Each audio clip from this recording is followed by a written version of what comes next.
Dear Democrats, we don't want safe anymore. Now, before the comment section lights itself on fire, yes, I know we need anybody but Trump right now.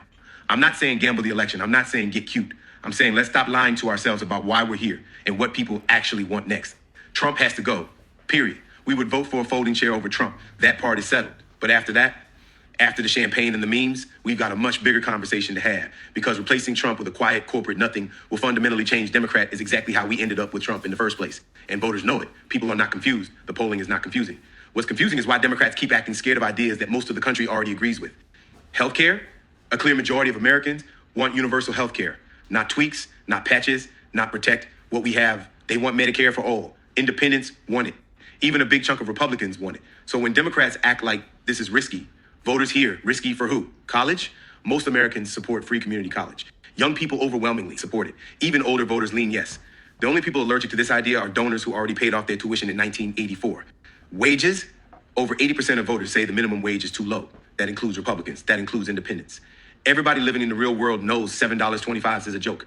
Yet we keep pretending this is a bridge too far. Guaranteed income? More than half the country supports monthly cash payments. 3/4 of Democrats do. Independents lean yes. Black and Latino voters strongly support it. Even younger Republicans are warming up to it. But Democrats still talk about it like it's a sci-fi experiment instead of a policy people already want. Now let's talk about justice, because this is where Democrats really start whispering. Criminal justice reform isn't radical. Over 80% of voters want it. Most Americans believe prisons are filled with too many nonviolent people and cost too much money. Most people believe the justice system should be about rehabilitation, not punishment. 3/4 of voters want to end mandatory minimums and let judges judge again. Over 80% want independent oversight of prisons. People are tired of a system where nonviolent offenders lose decades of their lives so private prison executives can buy a third vacation home. And yes, let's finally say it clearly, private prisons are a scam. A profit model built on human captivity is morally bankrupt. Mandatory minimums don't just ruin families, they generate shareholder value. People see that now. Police accountability, Americans are not asking for chaos, they're asking for accountability. Body cameras, bans on chokeholds, ending civil asset forfeiture, early warning systems for problem officers. These ideas pulled through the roof. ICE? Once white people started getting killed by ICE, suddenly the country discovered the problem. Now nearly half the country wants the agency abolished, and most people disapprove of how it operates. Black folks didn't need polling to know this. We've been telling you. And here's where Democrats need to stop dodging the smoke. We don't just want reform, we want accountability. We want consequences. We want jail, not speeches, not books, not MSNBC panels. Jail. People who abuse power need to pay. Republican officials who broke the law need to pay.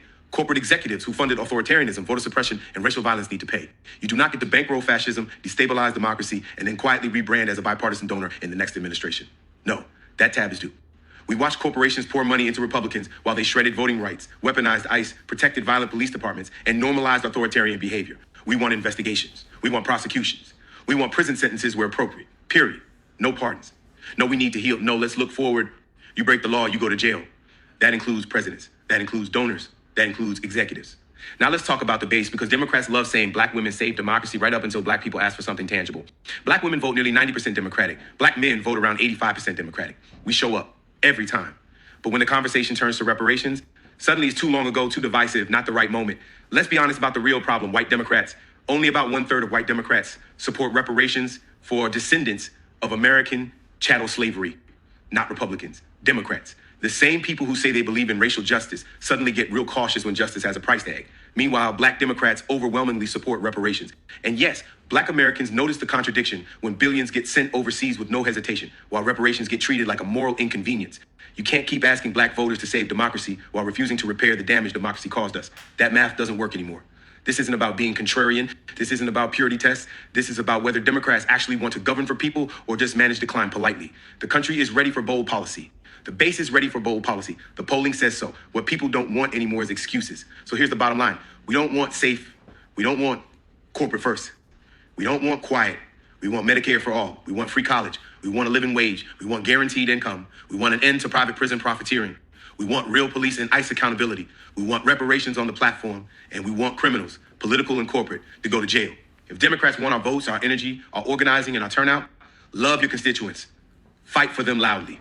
Hold power accountable, or step aside and stop being surprised when people stop believing you. Follow Marcus Farrell Live. Subscribe while you are at it.